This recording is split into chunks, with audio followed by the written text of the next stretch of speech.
Dozens of World War II battleships are disappearing off the seabed, and it's all because of a single invention. Boats pretending to be fishermen set out in Southeast Asia, and have just taken 40 or so of these historical boats. They're looking for the metal these ships are made of. It's nothing special, just hardened steel.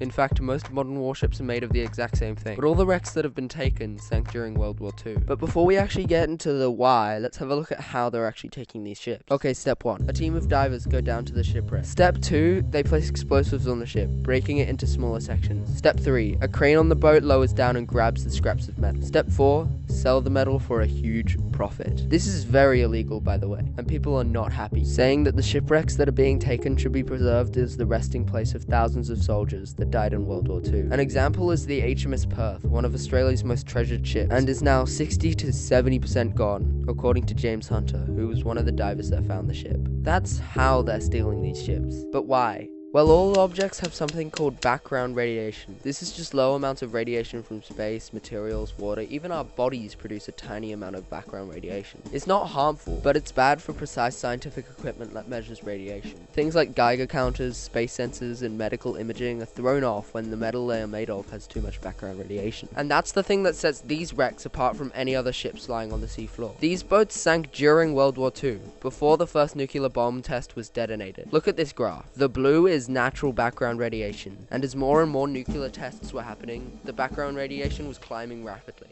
until this peak. This is the ban on nuclear tests in the atmosphere, and ever since background radiation has slowly been going down. But all the metal exposed to this radiation isn't great for these precise instruments, and so non-radioactive metal has become incredibly valuable. The ocean has been acting almost like a big blanket for the metal in these battleships, stopping the background radiation from the nuclear bombs. So the metal in these warships has become incredibly important for scientists and doctors. A bronze propeller of this stuff can bring in tens of thousands of dollars. Get a whole ship and you're looking at $1 million. The crazy thing is, we don't even know who's scavenging all this metal. These countries don't really have an incentive to preserve these boats. Remember, they're armed with World War II bombs, cannons, and big old guns that could fire at any moment.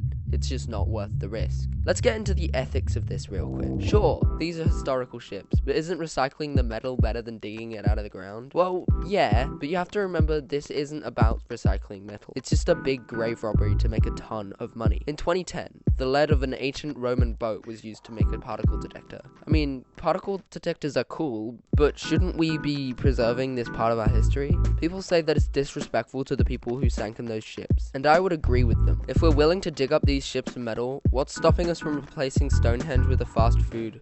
Oh, humanity's screwed. So what do you think? Should we dig up these valuable hunks of metal from the ocean, or should we preserve this part of our history? Let me know. If you want to find out how the soy sauce bottle is such a brilliant design, the video's on the left.